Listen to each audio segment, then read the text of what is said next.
இன்றைக்கு 13 வயசுல 15 வயசுல ஒரு நாள் லீவு கிடைச்சா நாளெல்லாம் தூங்கிட்டு இருக்கிற நீ, சோம்பேறியா இருக்கிற நீ, நாளைக்கு நீ குடும்பத்தை நல்லா நடத்த மாட்ட.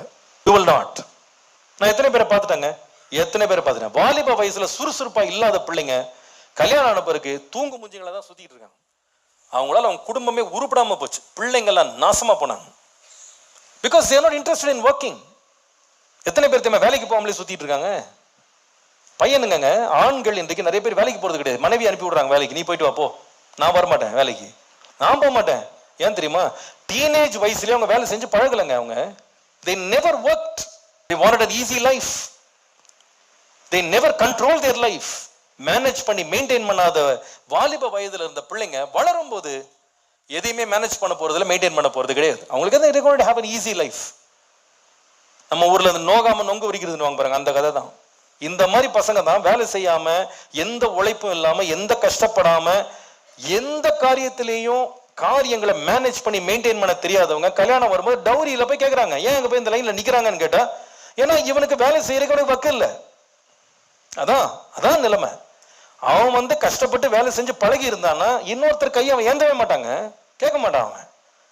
அது நான் உழைச்சிக்கிடுவேங்க, நான் சம்பாதிப்பேன், நான் வேலை செஞ்சு என் வாழ்க்கையை நான் கட்டிக்கிடுவேன், ஏன்னா நான் அப்படிதான் பழகிருக்கேன்.